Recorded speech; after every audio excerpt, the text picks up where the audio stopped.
जानती है कि दिग्विजय सिंह के शासन में भ्रष्टाचार, रोड गायब, बिजली गायब, पानी गायब, शिक्षा का अता पता नहीं। हर तरीके से मध्य प्रदेश बीमारू राज्य कहलाने लग गया था। जिस तरीके से वादा किए थे वो वादा खिलाफी हुई। 51,000 बेटी के विवाह निकाह पर देंगे, बच्ची की शादी हो गई, विवाह हो गया, निकाह हो गया, बच्चे हो गए, कलेक्ट्रेट के चक्कर काटती रह गई। प्योरली ध्रुवीकरण है और वो भी कांग्रेस पार्टी का। बजरंग बली का नाम लेने वाला जो है उसे बैन करके किसको खुश किया?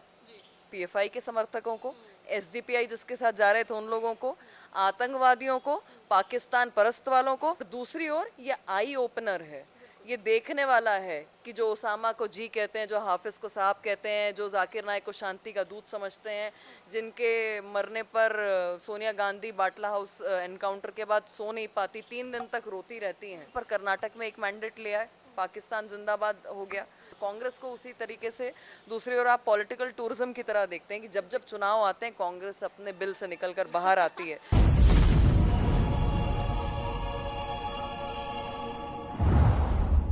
नमस्कार, मैं हूं साक्षी राय और आप देख रहे हैं खरी बात न्यूज़। खरी बात न्यूज़ की खास पेशकश सामने सामने में आज हम हैं मध्य प्रदेश में भोपाल जो राजधानी है वहां पर, और बीजेपी कार्यालय है, आप दिखा सकते हैं यहाँ पर जो है हमारे साथ बीजेपी की प्रवक्ता नेहा बग्गा जी मौजूद हैं। उनसे बात करेंगे सीधे चुनाव पर।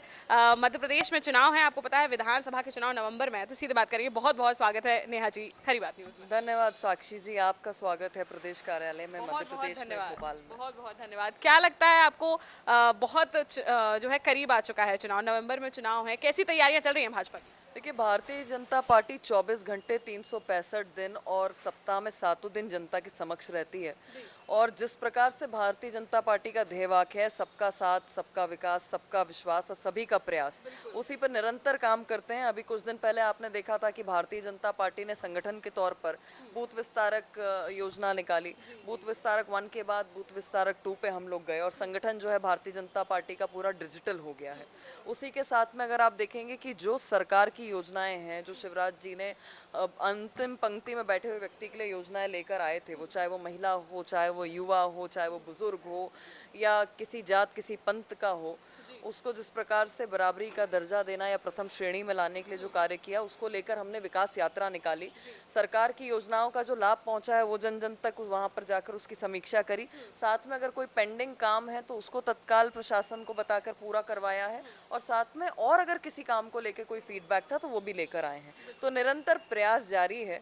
और ये ऐसा दल है जो आप मीडिया वाले हमेशा विश्लेषण करते हैं कि भारतीय जनता पार्टी जो है कि पूरे 12 महीने चुनावी मोड में रहती है, जब भी आप देखेंगे। और कांग्रेस को उसी तरीके से दूसरी ओर आप पॉलिटिकल टूरिज्म की तरह देखते हैं कि जब जब चुनाव आते हैं कांग्रेस अपने बिल से निकलकर बाहर आती है, चुनाव लड़ती है और फिर वापस बिल में घुस जाते हैं। अच्छा, अगर बात करें अभी हाल ही में कर्नाटका चुनाव के जो है रिजल्ट आए हैं, कहीं ना कहीं वहाँ पर भाजपा को हार का सामना करना पड़ा, बट कांग्रेसी जो हैं वो कह रहे हैं ये भाजपा की हार है, और ऐसी ही हार जो है मध्य प्रदेश में भी देखने को मिलने वाली है। वहाँ बजरंग बली फैक्टर भी लाया गया, वो भी कोई काम नहीं आया। क्या कहना चाहती हैं उन लोगों से? देखिए, जनता बहुत समझदार है।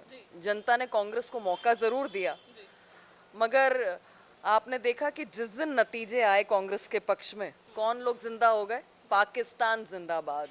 कौन लोग जिंदा हो गए? वक्फ बोर्ड वाले। और जिस प्रकार का सिनेरियो अब है, जो कर्नाटक का असल नाटक है, जनता तो ये देख रही है कि कर्नाटक का अगला सचिन पायलट कौन होगा। अच्छा, जनता तो ये समझना चाहती है कि कांग्रेस जिसको उन्होंने जनाधार दिया, जिस तरीके से कि उन्होंने राजस्थान और छत्तीसगढ़ में ठगी करी, युवाओं को रोजगार देने की बात की, युवाओं को बेरोजगारी भत्ता देने की बात की, उसी प्रकार से महिलाओं को 500 रुपए के सिलेंडर की बात कही थी, वो सब कुछ नहीं हुआ। आज वहाँ की जनता उम्मीद लगाए बैठी थी, पर कर्नाटक में एक मैंडेट लिया है, पाकिस्तान जिंदाबाद हो गया। दूसरी ओर जनता ने ये भी देखा है कि उत्तर प्रदेश में भी चुनाव थे, उत्तर प्रदेश के भी नतीजे आए हैं। 17 के 17 महापौर भारतीय जनता पार्टी के। कांग्रेस अपनी जमानत तक नहीं बचा पाई। तो जनता का जनादेश जो है वो सर्वोपरि है, और उसको सर आंखों पर रखती है भारतीय जनता पार्टी। अपनी नाकामी से सीखती भी है, समीक्षा भी करती है, आगे बेहतर करने का प्रयास भी करती है। पर दूसरी ओर ये आई ओपनर है।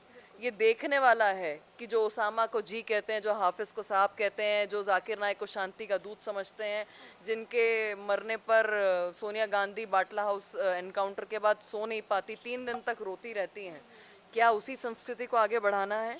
या देश जो प्रगति के राह पर चल रहा है, चाहे इंफ्रास्ट्रक्चर हो, चाहे युवा हो, चाहे महिला हो, चाहे बुजुर्ग हो, उन सबको लेकर चल रहा है। हमें जाना कहाँ है, ये तय हमें ही करना है। अच्छा, एक चीज़ और, चूंकि कर्नाटका चुनाव में अभी जो भी कांग्रेसियों का जो है बयान आ रहे हैं, उनका कहना है कि ये कहीं ना कहीं जो यात्रा थी राहुल गांधी की, उसका रिजल्ट है जो आ रहा है, और ऐसे ही हर जगह जो है ये रिजल्ट दिखने वाला है। तो क्या आपको क्या लगता है, विकास यात्रा जो आपकी हुई है, इतनी जगह जगह पर विकास यात्रा हुई है, क्या वो राहुल गांधी की इस यात्रा को जो है नाकामयाब कर पाएंगी मध्य प्रदेश में? देखिए, कर्नाटक के जो नतीजे हैं वो प्योरली ध्रुवीकरण है, और वो भी कांग्रेस पार्टी का। बजरंगबली का नाम लेने वाला जो है, उसे बैन करके किसको खुश किया? पीएफआई के समर्थकों को, एसडीपीआई जिसके साथ जा रहे थे उन लोगों को, आतंकवादियों को, पाकिस्तान परस्त वालों को, जो पाकिस्तान जिंदाबाद के नारे लगाते हैं उन लोगों को, या जो वक्फ बोर्ड की पूरी टोली बाहर आ गई है उन लोगों को। तो ये आत्मनिरीक्षण जो है वो जनता भी कर रही होगी, सोच भी रही होगी कि ये किस प्रकार का मैंडेट दे दिया, क्योंकि षड्यंत्र पत्र रचने में कांग्रेस पार्टी माहिर है। और हमने मध्य प्रदेश में भी देखा, जिस तरीके से वादा किए थे वो वादा खिलाफी हुई। 51,000 बेटी के विवाह निकाह पर देंगे, बच्ची की शादी हो गई, विवाह हो गया, निकाह हो गया, बच्चे हो गए, कलेक्ट्रेट के चक्कर काटती रह गई। युवा जो है वो कहता रह गया कि कमलनाथ जी बेरोजगारी भत्ता दे दो। युवतियां पूछती रह गई कि 4,000 रुपए कहाँ पर हैं? तो कमलनाथ जी ने कहा जाके ढोर चराओ, जाओ बैंड बजाओ, और इस प्रकार से उनके ठगी करने का काम किया। मेधावी छात्र पूछते रहे स्कूटी कहाँ है कमलनाथ जी? तो कमलनाथ जी वल्लभ भवन से बाहर नहीं निकलने को तैयार थे। किसान ने कहा ओला पड़ गया, पाला पड़ गया, अतिवृष्टि हो गई, हमारा और वो मुख्यमंत्री कह रहे हैं कहाँ हमें है? तो इतना समय ही नहीं मिला कि हम कुछ कर पाते। जब 1 2 3 4 10 तक की गिनती राहुल गांधी गिन रहे थे, तो कमलनाथ जी ने तो उनको नकारने का काम कर दिया। अपने तत्कालीन अध्यक्ष का मान नहीं रखा, उसका सम्मान नहीं रखा। 10 दिन में अगर नहीं कर सकते थे कर्ज माफी, तो इस प्रकार से जनता को क्यों ठगा? जनता मासूम होती है। आप ठगने का प्रयास करते हैं, आप ठगते हैं, मैंडेट भी पा लेते हैं, पर उसका हश्न क्या होता है फिर? आज किसानों से जाकर पूछिए, वो बताएगा कि उनके घर में आत्महत्या हुए, डिफॉल्टर किसान हुए, तो कमलनाथ उसके लिए जिम्मेदार हैं। ओला पाला पड़ा, कमलनाथ जी का वीआईपी कल्चर जो है वो चौपर से नीचे उतरकर कभी नहीं देखा उन्होंने। धूल नहीं देखी, धूप नहीं देखी, पसीना नहीं देखा। और बात करते हैं जनता की, कल गए थे सिंगरौली, और सिंगरौली में जाकर कहते हैं कि बुंदेलखंड के सिंगरौली आया हूँ। तो जिस व्यक्ति को भूगोल नहीं पता मध्य प्रदेश का, वो भावी बनने के लिए तैयार बैठे हैं।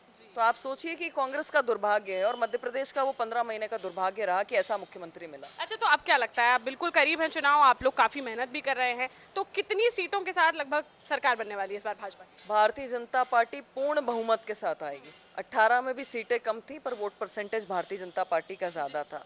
अब तो और आसान हो गया है। श्रीमान बंटा धार, दिग्विजय सिंह जी, 60 सीटों का जिम्मा उन्होंने ले लिया है। जहां जहां जा रहे हैं, जनता को याद आ रहा है कि ये व्यक्ति खुद स्वीकार चुका है कि जहां जाता हूं कांग्रेस का वोट कट जाता है।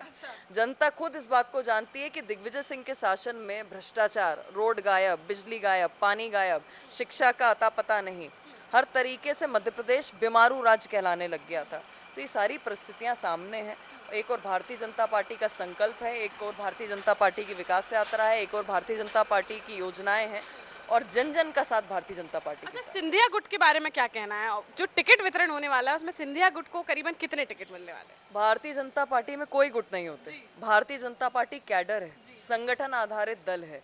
ये गुट होते हैं दिग्विजय सिंह का गुट, कमलनाथ का गुट, पचौरी जी का गुट, अजय सिंह जी का गुट। उसी प्रकार से आप देखिए तो विभिन्न प्रकार के, चाहे जीतू पटवारी हो, चाहे कुणाल चौधरी हो, ये गुट वहाँ पर पाए जाते हैं। और इसका उदाहरण आपने हाल ही में देखा। एक और रणनीति अपनी चला रहे हैं दिग्विजय सिंह, दूसरी ओर कमलनाथ, तीसरी तरफ आप देख रहे हैं कि सज्जन सिंह तो पुण्यतिथि में भी जा रहे हैं, तो वहाँ पे टिकट वितरण करके आ रहे हैं। तो ये वो रथ है कांग्रेस का, जिसके 4 घोड़े हैं और चारों अलग अलग दिशाओं में दौड़ रहे हैं। अच्छा, चलिए ठीक है, जनता से क्या कहना चाहती है मध्य प्रदेश? जनता बहुत जागरूक है। जनता जानती है कि किस प्रकार से कांग्रेस ध्रुवीकरण का एजेंडा चलाती है, किस तरीके से फिर से कमलनाथ जी आएंगे, कमरा बंद करेंगे और कहेंगे हाथ जोड़ के 90% मुसलमानों ने वोट नहीं दिया तो कांग्रेस पार्टी हार जाएगी। जनता जानती है कि बच्चे की पैदाइश से लेकर माँ जब गर्भवती होती है, बच्चा पैदा होता है, उसकी शिक्षा, उसकी दीक्षा, उसका विवाह, कन्यादान योजना की बात कर रही हूँ मैं, और उसके बाद अगर उसे आर्थिक मजबूती चाहिए तो लाडली बहना जैसी योजना, बुजुर्ग माता पिता है तो उनके लिए तीर्थ दर्शन जैसी योजना, और अगर किसी की व्यक्ति की मृत्यु हो जाती है तो संबल में अंत्येष्टि के लिए जो पैसा दिया जाता है, सरकार ने सब चीज़ों का प्रावधान करके रखा है। और अगर इस पर कोई काम करेगा तो केवल भारतीय जनता पार्टी करेगी। चलिए ठीक है, आज हमारे साथ नेहा बग्गा जी जो बीजेपी की प्रवक्ता हैं वो हमारे साथ मौजूद थी और इन्होंने तमाम बातों पर अपनी जो राय है वो रखी है। लेकिन आपको क्या लगता है, नवंबर में चुनाव हैं, क्या लग रहा है कौन सी पार्टी जीत की ओर बहुत तेजी से बढ़ती दिख रही है, किसकी योजनाएं जो है वो अच्छी हैं, और क्या लगता है मध्य प्रदेश की जनता जो जनमत देने वाली है वो क्या देने वाली है? हमें कमेंट बॉक्स में कमेंट करके जरूर बताएं। बने रहिए हमारे साथ, देखते रहिए खरी बात साक्षी राय के साथ। नमस्कार।